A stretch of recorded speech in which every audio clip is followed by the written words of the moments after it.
100కు పైగా దీర్ఘకాలిక సమస్యలకు ఎటువంటి ఆపరేషన్ దుష్ప్రభావాలు లేకుండా హోమియోపతి చికిత్స.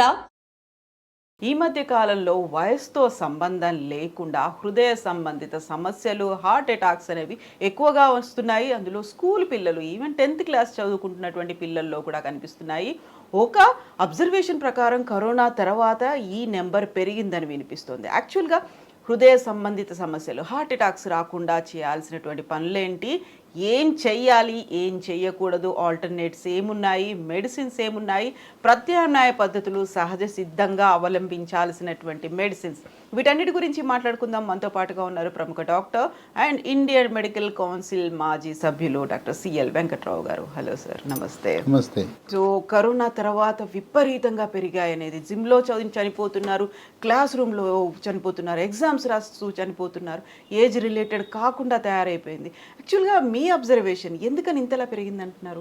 ఈ గుండె సమస్యలు పెరగటం అనేది వాస్తవం. దానికి కొంత కోవిడ్ కూడా ఆజ్యం పోసింది. కోవిడ్ తర్వాత సమస్యలు పెరిగినాయి. చిన్నపిల్లల్లో ఈ గుండె సమస్యలు రావడానికి కారణం మేనరికపు వివాహాలు. మన పెద్దవాళ్ళ మూర్ఖత్వం వల్ల అక్క కూతురు అంటే మనవరాలకు చేయాలంటాడు తాత. ఎందుకు? ఆస్తి బయటికి పోకూడదంట.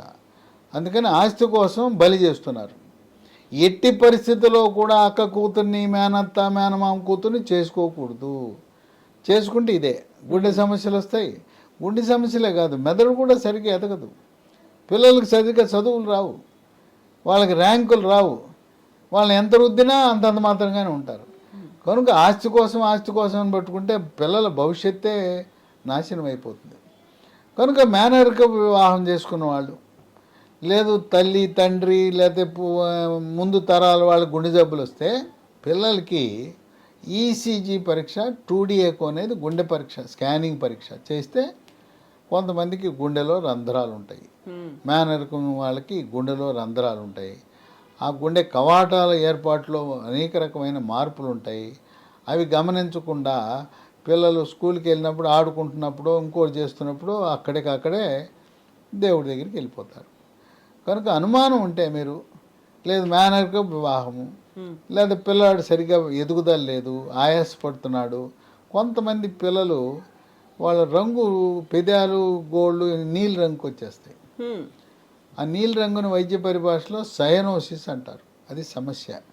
అయినా ఎందుకు వచ్చింది? డబ్బులు ఉన్నాయి కదా, లేదా గవర్నమెంట్ హాస్పిటల్కి వెళ్ళినా గుండె విభాగానికి వెళ్తే మీకు అనుమానం ఉంది, ఆ 2D ఎకో పరీక్ష చేయించండి. లేదు 100 మీటర్లు 200 మీటర్లు పరుగు పందాలు క్రీడాకారులు ముందే చేయించుకుంటే మంచిది కదా.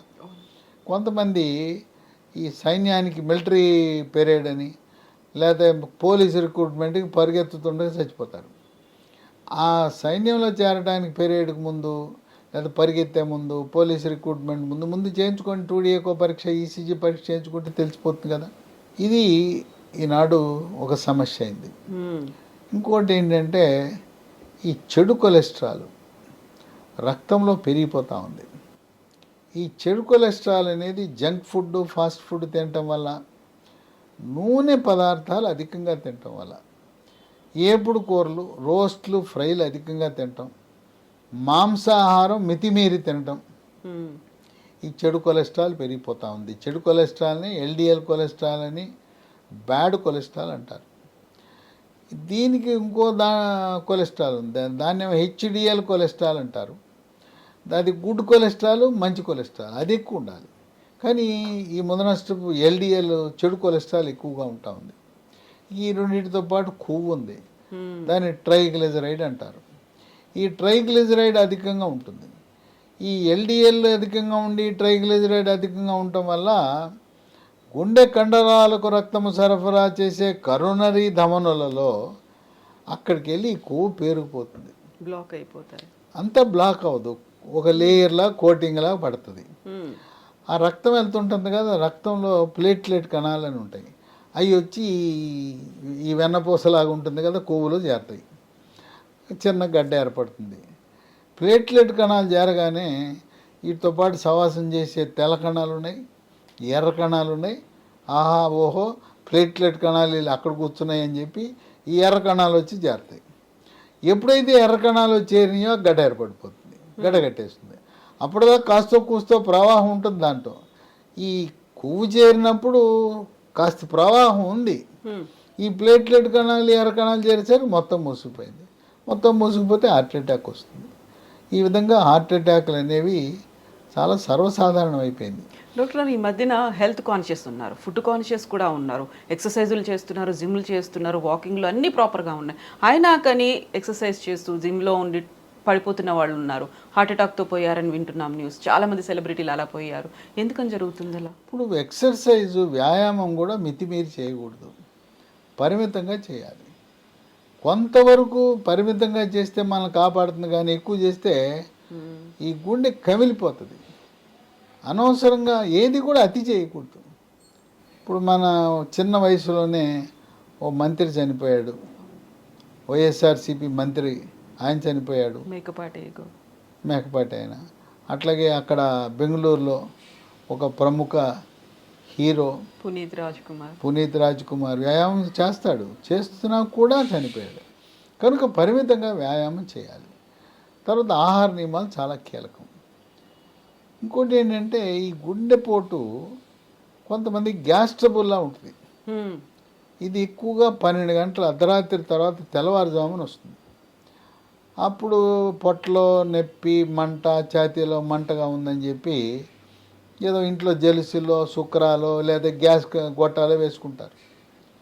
ఎందుకులే కుటుంబ సభ్యులు లేపటం అని అలాగే బాధపడుతుంటారు.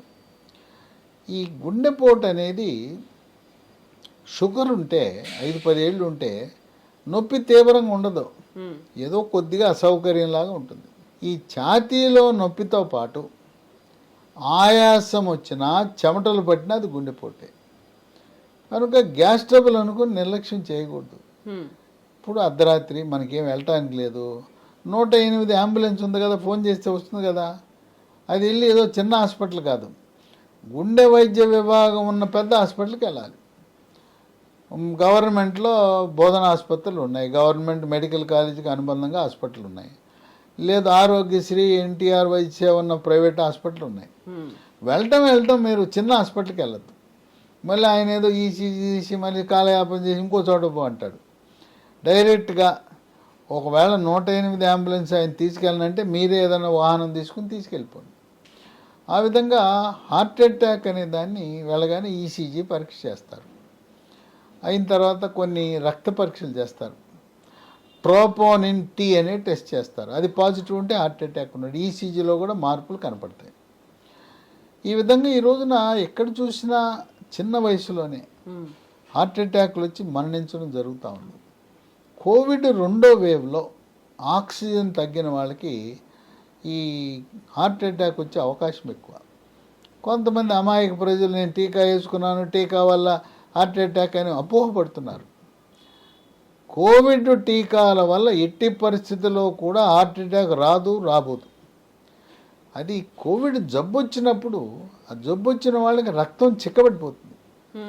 ఆ చిక్కబడిపోవటం వల్ల ఈ హార్ట్ అటాక్ అనేది అధికంగా గమనించడం జరుగుతుంది. అసలు అయినా మనకు అనుమానం ఉంది, ఎందుకు వచ్చింది? సంవత్సరానికి ఒకసారి ఏ వయసు వారైనా ఒక కార్పొరేట్ హాస్పిటల్కి వెళ్ళి master health checkup, executive health checkup అని చేయించుకుంటే పోతే 4,000 పోతాయి, డబ్బు పోవాలి, కానీ మనిషి పోకూడదు. గుండెకు సంబంధించి ఈసీజీ పరీక్ష చేస్తారు, గుండెకు స్కానింగ్ చేస్తారు, 2D ఎకో అంటారు. బెల్ట్ మీద నడిపించి కొంచెం వేగం పెంచి నడిపించి చేస్తారు. దాన్ని టీఎంటీ అంటారు, ట్రెడ్మిల్ టెస్ట్. ఈ ట్రెడ్మిల్ టెస్ట్లో పాజిటివ్ వస్తే ఏదో ఉంది, గుండెకి రక్త సరఫరా తగ్గిందనే అనుమానంతో యాంజియోగ్రామ్ అనే పరీక్ష చేస్తారు. పూర్వకాలం పెద్ద యాగి ఏదో తొడకి గుచ్చేవారు, ఇంత చేసిన తర్వాత ఒక ఇసుక మూట పెట్టేవారు. ఇప్పుడు అవన్నీ లేవు, చక్కగా ఇక్కడ గుచ్చేస్తున్నారు. ఇది యాంజియోగ్రామ్ ఇక్కడి నుంచి చేసేస్తున్నారు, చేతి మణికట్టు నుంచి. నార్మల్ వచ్చిందంటే 3 గంటల్లో ఇంటికి వెళ్ళిపోమంటున్నారు. ఇక్కడి నుంచి ఏదైనా లోపల బ్లాక్ కనపడింది, రక్తంలో కొవ్వు అడ్డం పడింది, దాన్ని శుభ్రం చేసేసి యాంజియోప్లాస్టీ అని చెప్పి ఒక పైపు తొడిగేస్తున్నారు, దాన్ని స్టెంట్ అంటారు. గతంలో ఒకటే స్టెంట్ వేయాలి, గుండెకి 1 కంటే ఎక్కువ వేయకూడదు, 1 కంటే ఎక్కువ అవసరం ఉంటే ఆపరేషన్ అనేవారు.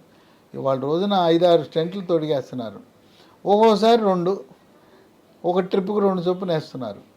ఆ విధంగా 5-6 స్టెంట్లు వేసుకుని ఆపరేషన్ లేకుండా కూడా వాళ్ళ గుండె డాక్టర్లు నైపుణ్యాన్ని సాధించారు.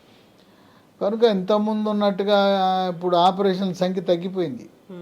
ఎందుకంటే కార్డియాలజీ విభాగంలో వస్తున్న ఆధునిక ఆవిష్కరణలు, ఈ స్టెంట్ల తయారీ, స్టెంట్లకు కూడా దాని లోపల మందు పూస్తున్నారు.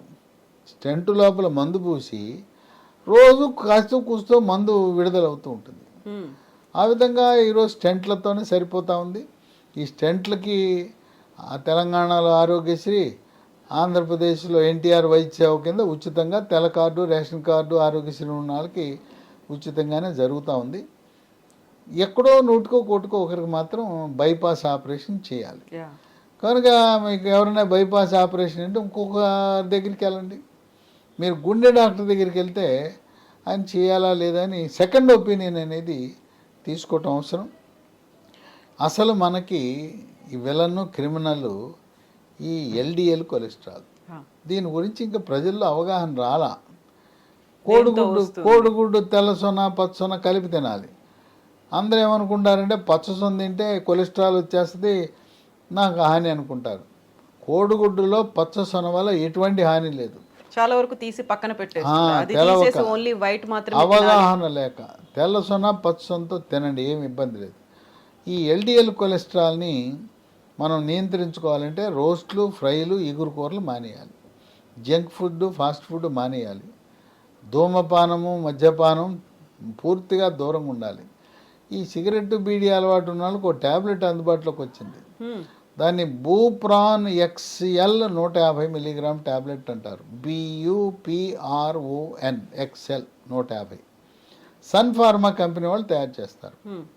దీన్ని ఉదయం టిఫిన్ చేసిన తర్వాత వరుసగా 3 నెలలు వాడితే ఇక మళ్ళీ జీవితంలో పొగాకు ఉత్పత్తుల జోలికి వెళ్ళరు. సిగరెట్, బీడీయే కాదు, గుట్కా, పాన్పరాగు, నశ్యం వాటి జోలికి కూడా వెళ్ళరు. ఇప్పుడు ఈ LDL అనే దాన్ని ఎలా నియంత్రించాలి? దీనికి ఇప్పటి వరకు మనం అలోపతి వైద్యంలో స్టాటిన్లు అంటారు. అటర్వా స్టాటిను, రోజువా స్టాటిను, అవి దాటి మీద వివాదం నడుస్తూ ఉంది. పనిచేస్తాయా లేదా అని ఇంకా ప్రయోగ దశలో ఉన్నాయి. కొంతమంది గుండె డాక్టర్లు పనిచేస్తాయంటారు, కొంతమంది పని చేయమంటారు. పని చేసినా పని చేయకపోయినా రోగులకు మాత్రం పిక్కలు పట్టేయటం, కండరాలు పట్టేయటం, డబ్బు జేబు ఖాళీ అవ్వటం మాత్రం జరుగుతుంది. చాలా ఖరీదు. ఈ పిక్కల నొప్పి భరించలేం. కనుక ఈ LDL, చెడు కొలెస్ట్రాల్, బ్యాడ్ కొలెస్ట్రాల్ నియంత్రించడము, కొవ్వు శాతాన్ని నియంత్రించడానికి ఒక సహజ సిద్ధమైన ప్రకృతిలో లభించే మందు అందుబాటులోకి వచ్చింది. ఇది లీ ఫార్మా అనే కంపెనీ వాళ్ళు తయారు చేస్తున్నారు. దీంట్లో వెల్లుల్లి ఉంటుంది, పసుపు ఉంటుంది, పసుపులో కర్కుమెన్ ఉంటుంది, మెంతులు ఉంటాయి, మిరియాలు ఉంటాయి, సోయా ఉంటుంది, సోయా చిక్కుళ్ళు, తర్వాత తౌడు నూనె, టమోటా. ఇవన్నీ మనకు ప్రకృతిలో లభించే వస్తువులే కదా. వాటి నుంచి తయారు చేసింది. రసాయనాలు ఉండవు, ఎటువంటి సైడ్ ఎఫెక్ట్స్ ఉండవు. ఇది ఉదయం ఒకటి రాత్రి ఒకటి వేసుకుంటే చక్కగా నియంత్రణలోకి వస్తుంది. మనము కొవ్వు శాతము, LDL, ట్రైగ్లిజరైడ్ తెలుసుకోవాలంటే లిపిడ్ ప్రొఫైల్ అనేది టెస్ట్ చేయాలి. ఇది పూర్తిగా పరగడుపుని చేయాలి, ఏమీ తినకుండా చేయాలి. ఆ లిపిడ్ ప్రొఫైల్ చేయించుకుని LDL పెరిగింది, ట్రైగ్లిజరైడ్ పెరిగింది, వాడిన తర్వాత 3 నెలల్లో మళ్ళీ సాధారణ స్థితికి వచ్చేస్తుంది. కనుక ఒక 3 నెలలు ఉదయం ఒకటి రాత్రి ఒకటి. మేము ఇప్పటికీ అటర్వా స్టాటిన్, రోజువా స్టాటిన్ వాడుతున్నామంటే దీన్ని మొదలుపెట్టి క్రమేణా వాటిని తగ్గించేయచ్చు. భవిష్యత్తులో రోజుకొక లైఫ్ స్టైల్ వాడితే సరిపోతుంది. కొద్దిమందికి 2 అవసరం ఉంటుంది. కనుక అటర్వా స్టాటిన్ బదులుగా, రోజువా స్టాటిన్ బదులుగా సమర్థవంతంగా ఈ చెడు కొలెస్ట్రాల్ని నియంత్రించే, ట్రైగ్లిజరైడ్ నియంత్రించే ఔషధం లైఫోస్టెరాల్. అందరూ వాడచ్చు అంటారు డాక్టర్? ఏజ్ లిమిట్ అనేది అలా ఏమన్నా? అసలు ముందు జాగ్రత్తగా నా గుండెపోటు రాకుండా ఉండాలంటే వాడేయటమే. 2వ వేవ్లో కోవిడ్ వచ్చింది, ఎప్పుడైనా మనం దెబ్బ కొడుతుంది. ఎందుకు వచ్చింది? ఇది వాడేస్తే పోలా. ఓ 3 నెలలు పొద్దున ఒకటి రాత్రి ఒకటి మనం లిపిడ్ ప్రొఫైల్ అనేది చేయించుకుని అది నార్మల్కి వచ్చే వరకు వాడాలి.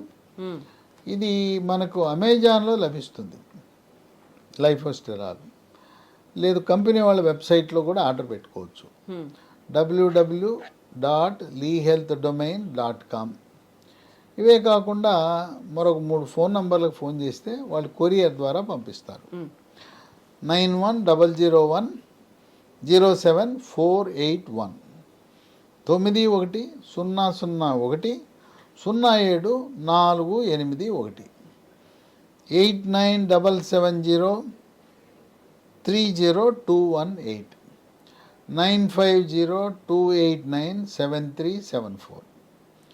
ఈ నంబర్లన్నీ కూడా మీకు స్క్రీన్ మీద కనపడుతున్నాయి, డిస్క్రిప్షన్ బాక్స్లో ఉంటాయి. కనుక కుటుంబ చరిత్ర ఉంటుంది. కొంతమందికి నాన్న, తాత, ముత్తాతలకు కూడా 45-50 ఏళ్ళకే హార్ట్ అటాక్ వచ్చి చనిపోయిన చరిత్ర ఉంటుంది.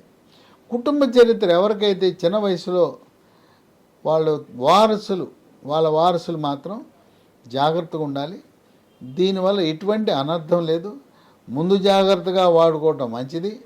ట్రైగ్లిజరైడ్ పెరిగినా, ఎల్డిఎల్ కొలెస్ట్రాల్ పెరిగినా దీన్ని వాడుకుని మన గుండెను కాపాడుకోవాలి. ఎట్టి పరిస్థితుల్లో కూడా మనము మేనరికపు వివాహాలు చేసుకుని మనకు పుట్టే సంతానానికి అన్యాయం చేయకూడదు. వాడు కలెక్టర్ కావాల్సిన బిడ్డ ఏమీ లేకుండా కొరగాని వాడైపోతాడు. ఈ మేనరిక వివాహం వల్ల మానసిక బుద్ధిమాంద్యం ఉంటుంది. చివరికి తన పనులు తను చేసుకోలేని పరిస్థితి కూడా కొంతమంది ఉంటారు. కనుక మనము అది పాపము, మేనరికపు వివాహాలు మహాపాపమని గమనించి చదువుకున్న వాళ్ళు దీన్ని ప్రచారం చేయండి. ఇప్పటికీ కూడా ఆ ముసలివాళ్ళు నువ్వు నా మనమరాలను చేసుకోకపోతే నేను నా శవాన్నే చూస్తావని చెప్పి బెదిరిస్తుంటారు. కొడుకును బెదిరిస్తారు. నా కూతురు నువ్వు చేసుకో మనవరాలు, లేకపోతే నేను ఉండనురా, నేను చచ్చినాక నీకు నచ్చిందని చేసుకొని బెదిరిస్తుంటారు. ఆ బెదిరింపులకు ఎవరు బెదరద్దు. శాస్త్రీయంగా పాపము మేనరికం అనేది చేసుకోవటం అనేది వైద్య శాస్త్రంలో ఖరాఖండిగా నిరూపణ జరిగిన తర్వాత కూడా మూర్ఖత్వంతో ఆ నిరక్షరాస్యులు వేల ముద్రలు వేసే ఆ ముసలాళ్ళు చెప్పే మాటలు విని యువకులు మీ అక్క కూతుర్నో, మేనత్ కూతుర్నో, మేనమామ కూతుర్నో చేసుకోవటం మాత్రం మానేయండి. Yes doctor, thank you so much doctor. హృదయ సంబంధిత సమస్యలు రాకుండా గుండెను భద్రంగా ఉంచాలి అనుకునే వాళ్ళ కోసం లైఫోస్టిరాల్ మెడిసిన్ మార్కెట్లో అవైలబుల్గా ఉంది. కావాలనుకునే వాళ్ళు www.leehealthdomain.comలో లేదా అమెజాన్లో కూడా ఆర్డర్ చేసుకోవచ్చు. ఇంకా డీటెయిల్స్ కావాలనుకుంటే డిస్క్రిప్షన్లో ఉన్నాయి. అలాగే స్క్రీన్ మీద నెంబర్స్ కూడా స్క్రోల్ అవుతున్నాయి. కాల్ చేసి డీటెయిల్స్ కూడా తెలుసుకోవచ్చు. Sir, one life lesson what medicine has taught you. Whatever you can do without expecting. But I really believe మన పాజిటివ్ యాటిట్యూడ్ ఉంటేనే మనం ఏదైనా సాధించగలం. గట్ని మనం కరెక్ట్గా డీల్ చేసినట్లయితే అది మనకి పాజిటివ్ హార్మోన్స్ని రిలీజ్ చేస్తుంది. షుగర్ వచ్చిన వాళ్ళ పరిస్థితి ఏంటి? పొట్ట దగ్గర పెరిగితే దాన్ని ఆండ్రాయిడ్ అంటారు. ఆండ్రాయిడ్ ఫోన్ కదా. అసలు థాట్స్ ఎందుకు వస్తాయి? బ్రెయిన్ డెడ్ అంటే దానికి ప్రపంచం అంతా కూడా కొన్ని నిర్దిష్టమైనటువంటి లక్షణాలు ఉన్నాయి. మానసికంగా ధైర్యంగా ఉంటే క్యాన్సర్ జయించవచ్చు. You are a doctor for a cause sir, అంతే. వాళ్ళకి వచ్చిన ఆదాయం కాకుండా ఫ్రీ సర్వీస్ ఎంతమందికో చేస్తుంది. And for more videos, please subscribe to iDream. Please subscribe to iDream. Please subscribe iDream. And please subscribe to iDream. For more videos, subscribe to iDream. please like, share and subscribe to the channel. Congratulations, iDream. Subscribe to iDream. Subscribe to iDream. So subscribe to iDream Media. iDream team andarki huge congratulations. Please subscribe iDream Media. Please subscribe to iDream. Subscribe iDream. Please subscribe to iDream. iDream అంటే నా కళల ఛానల్ను subscribe చేసుకున్న నోరు తిరుగుతలేదు. మీరైతే గంట గుర్తు కొట్టండి. For more such videos, please subscribe to iDream. Subscribe to iDream. Please subscribe to